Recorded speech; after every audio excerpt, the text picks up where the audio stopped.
Olá pessoal, tudo bem? Eu sou o Nicolas, idealizador da Retórica e Lógica.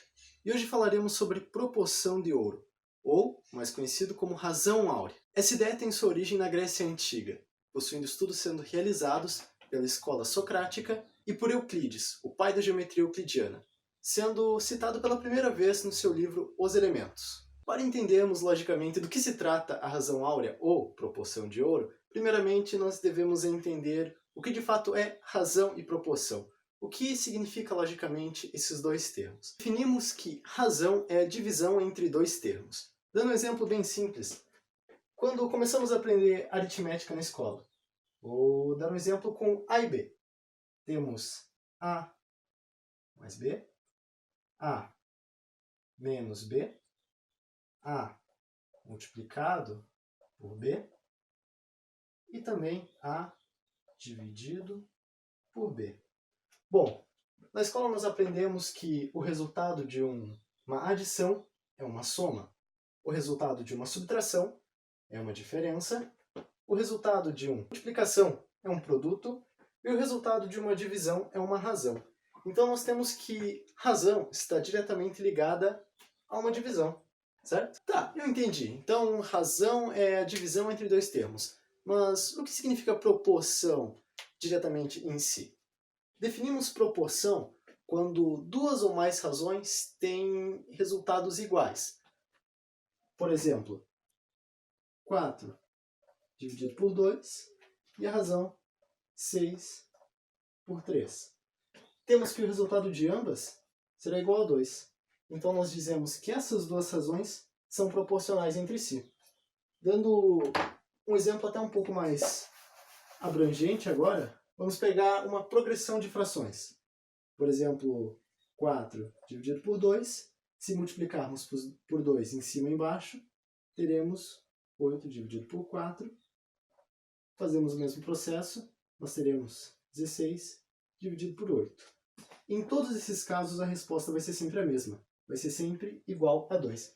Mas aqui nós podemos observar que ela segue uma regra de progressão. Sempre ela vai ser multiplicada por 2, tanto em cima como embaixo. Então isso também é diretamente ligado à proporção. Sabendo desses dois conceitos bem divertidos até, a gente consegue explicar agora o que de fato é a razão áurea. Já sabemos que razão é a definição de divisão, então vamos para o que de fato realmente significa a razão áurea. A razão áurea é a divisão entre duas partes de um segmento cujo resultado vai ser sempre uma constante real irracional. Nossa, é muito termo, é um pouco complexo. Calma que eu te explico. Números irracionais são números infinitos que não possuem termos de repetição. Por exemplo, vamos pegar uma dízima periódica. Também é um número infinito, mas diferente dos números irracionais, as dízimas periódicas possuem períodos de repetição. Por exemplo, esse 3. Esse 3 irá sempre se repetir infinitamente. Ou, no caso, outro número. O 28, infinito. Esse 28 sempre vai se repetir. Números irracionais não têm essa propriedade. Números irracionais são infinitos, mas eles não têm essa repetição constante, certo? E é isso que nossa razão áurea vai ser. O resultado da razão áurea será sempre um número real, infinito e irracional. Beleza, entendi o que são números irracionais, entendi o que são números reais, entendi o que é razão e proporção. Tá, mas tem como deixar mais claro? Sim. Eu tenho essa reta aqui em cima. Posso chamar ela de qualquer nome, reta x, reta y, isso não importa. O que importa é que eu peguei e dividi essa reta em dois segmentos. Segmento A e segmento B. Então, essa reta de cima eu vou chamar de segmento A mais B. Porque A mais B vai ser o segmento total da reta. E o que basicamente vai fazer com que essa reta esteja formada na proporção áurea? Ela vai estar na proporção áurea se a razão entre o total da reta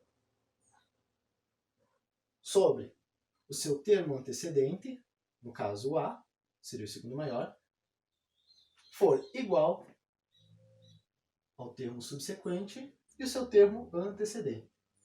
Então, quando a razão dessa divisão, quando essa razão for igual a essa razão, de forma proporcional, nós vamos ter que essa reta está baseada na proporção áurea.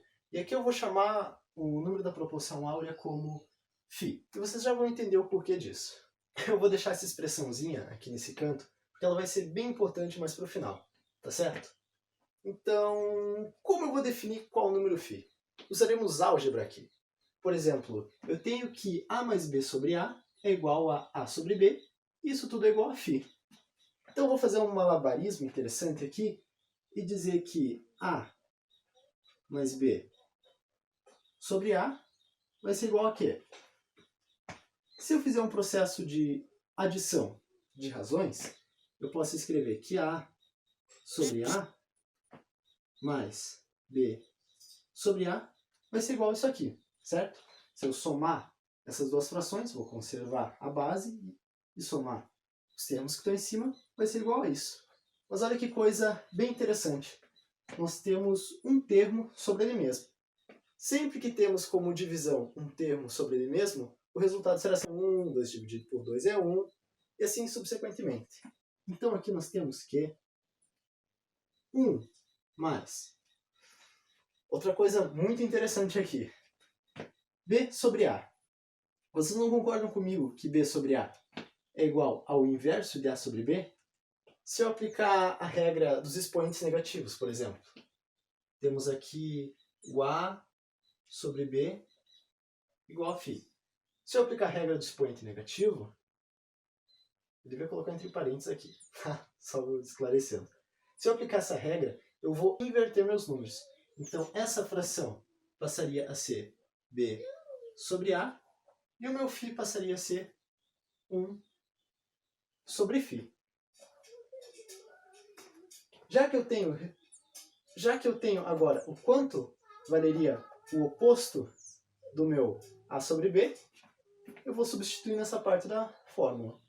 Então aqui eu teria 1 sobre φ. E olha que coisa louca. Eu vou apagar essa partezinha aqui agora. Mas olha que coisa louca. Eu posso substituir tudo isso e escrever que φ é igual a mais b sobre a é igual a φ, não é? Então eu tenho que φ é igual a 1 mais 1 sobre φ. Olha que mágico que é a álgebra. Isso é muito interessante. E aqui a gente pode fazer uma série de malabarismos que é bem legal de brincar e induzir esse número até o infinito, por exemplo. Já que eu tenho que φ é igual a 1 mais 1 sobre φ, eu posso dizer também que φ vai ser igual a φ igual a 1 mais 1 sobre φ, que vai valer 1 mais 1 sobre φ, que vai valer 1 mais 1 sobre infinitamente. Essa é uma propriedade bem bacana da matemática. Mas como a gente quer chegar num resultado exato, vamos excluir essa possibilidade. Tá, mas como a gente vai resolver isso? Estou perdido. Bom, primeiramente, vamos chegar ao consenso. Vamos tentar passar toda a variável para um lado só da nossa igualdade. E eu já vou antecipar um pouquinho. Eu vou multiplicar ambos os lados por φ. Temos φ que multiplica φ igual a 1 mais 1 sobre φ, que vai multiplicar φ. φ vezes φ, φ ao quadrado, que é igual a φ multiplicado por 1. φ. Agora, 1 sobre φ multiplicado por φ, daria φ sobre φ, que daria 1. E olha que coisa maravilhosa. A gente chegou basicamente numa equação de segundo grau. Todo mundo sabe como se resolve a equação de segundo grau, né? Agora passaremos todos os termos para um só lado da igualdade e aplicaremos a fórmula resolutiva de uma equação quadrática. Então, vindo para cá no caso, para não atrapalhar, eu vou ter que φ ao quadrado menos φ menos 1 vai ser igual a zero. Lembra, passa os termos para o outro lado da igualdade, eles vão com um sinal inverso. Tranquilo? Então aqui eu já vou montar, no caso, toda a minha estrutura de resolução quadrática. Termo menos b, aqui ficaria 1, mais ou menos raiz, pego esses termos, b ao quadrado, no caso, menos 1 ao quadrado, menos 4, que multiplica pelo primeiro termo, que multiplica pelo C. Tudo isso sobre 2 multiplicado pelo primeiro termo. Isso aqui eu tenho que φ ficará igual a 1 mais ou menos raiz quadrada de 5 sobre 2. E aqui eu chego a algo interessante de se observar. Como eu estou tratando de geometria, eu não vou querer esse resultado negativo, correto? Então eu vou só aderir ao resultado positivo da minha expressão. Então aqui eu vou ter φ igual a 1 mais raiz de 5, que também é um número irracional.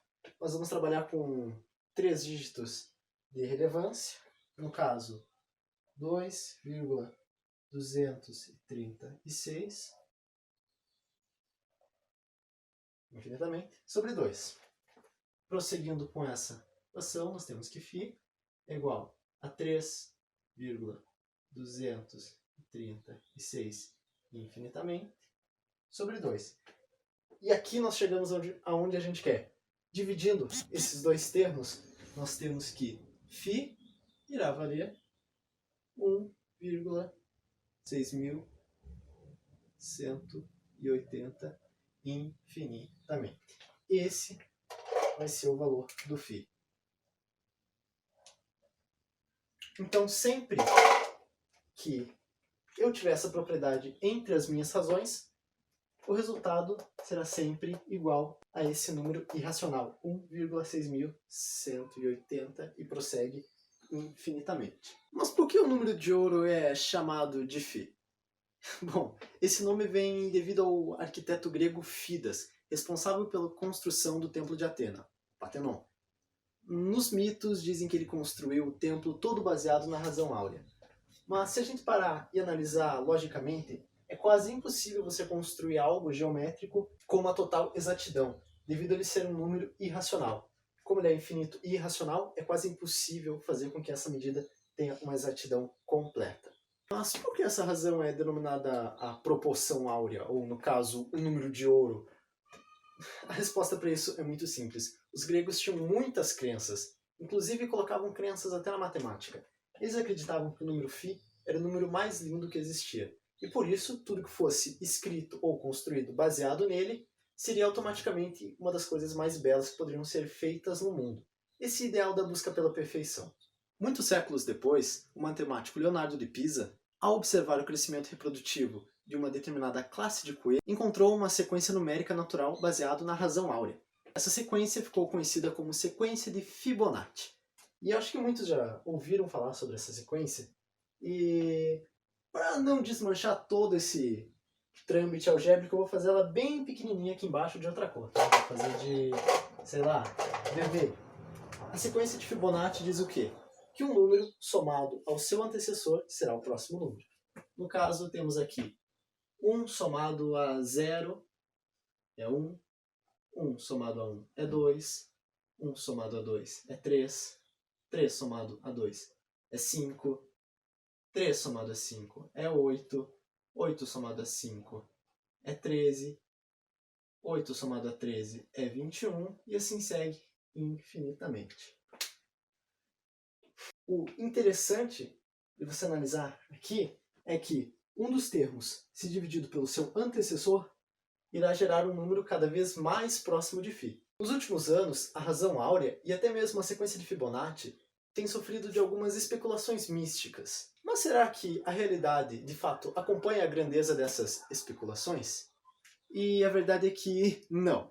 Apesar de ser agradável aos olhos e possuir uma propriedade aritmética muito interessante, a razão áurea, o φ, a sequência de Fibonacci, elas não são encontradas em todos os campos da natureza, sendo o contrário do que dizem muitas matérias jornalísticas sensacionalistas por aí. Então, onde a razão áurea de fato aparece? Além da geometria e da aritmética, é possível sim encontrar a razão áurea na natureza, mesmo que de maneira bem mais reduzida. Em uma escala macroscópica, a espiral áurea e a proporção de ouro descreve a disposição do crescimento de sementes e de folhas em algumas flores, como no caso do girassol. Suas sementes são ocupadas em diversas espirais, tanto no sentido horário quanto no sentido anti-horário. O matemático Kate Devlin explica que, no caso dos girassóis, A natureza quer colocar o máximo de sementes possível, e a maneira mais eficiente de fazer isso é adicionando espirais baseadas nesse tipo de medida. Vale lembrar que nem sempre os girassóis obedecem à sequência de Fibonacci. Na natureza é muito comum vermos formas espirais, só que nem todas estão contidas na razão áurea. O que acontece é que, devido à conservação de energia, os organismos biológicos tendem a agrupar-se de formas circulares ou espirais. A revista Nautilus, em sua matéria Math e Myth, explica muito bem isso. Outro exemplo é em seu uso na arte. Muitas obras clássicas atuais usam a proporção áurea como base para o seu desenvolvimento, como nas pinturas de Salvador Dalí e em alguns exemplos modernos de marketing atual, que utiliza de esferas que vão crescendo com base na proporção áurea para realizar seus trabalhos. Mesmo não estando em todos os lugares, é muito fácil ver a proporção áurea onde ela não existe. Devlin explica que, abre aspas, a questão aqui não é se você pode encontrar a proporção áurea em algum lugar. Se você olhar o bastante, você será capaz de encontrar qualquer número razoável em qualquer lugar. Faça a pergunta: existe uma boa explicação científica para mostrar por que a razão áurea aparece? Há provas definitivas de que, por exemplo, um determinado artista fez uso deliberado da proporção áurea em um de seus trabalhos? Se não, tudo que você tem é uma crença sem fundamento. Somos tendenciosos a acreditar que as coisas são muito maiores do que de fato são. Devido a isso, que a pseudociência é considerada mais popular do que a ciência de modo geral. Um estudo realizado pela PMC em 2009 fez 4 experimentos para testar a disposição do arranjo facial baseado na proporção áurea e definir qual rosto era mais bonito e agradável para as pessoas em um modo geral. O resultado foi que a proporção dos rostos considerados os mais bonitos se distanciavam da proporção áurea. Em conclusão, podemos dizer que a beleza da razão áurea também é relativa. É de fato algo muito bonito, mas funciona muito melhor dentro da matemática e da geometria de modo geral, como demonstrado no artigo da matemática Maria Rosânia Queiroz. Já na arte podemos dizer que a razão áurea funciona e tem sua validade, mas não é considerada a melhor. Nesse segmento, muitos artistas preferem optar pela regra dos terços, onde dividem sua área amostral por 3 terços horizontais e 3 terços no sentido vertical. Se você quer se aprofundar ainda mais no assunto, eu indico o livro Razão Áurea, a História de Phi, escrito por Mário Lívio. A matéria da revista Nautilus e o artigo da Rosânia Maria estarão fixados aqui na descrição.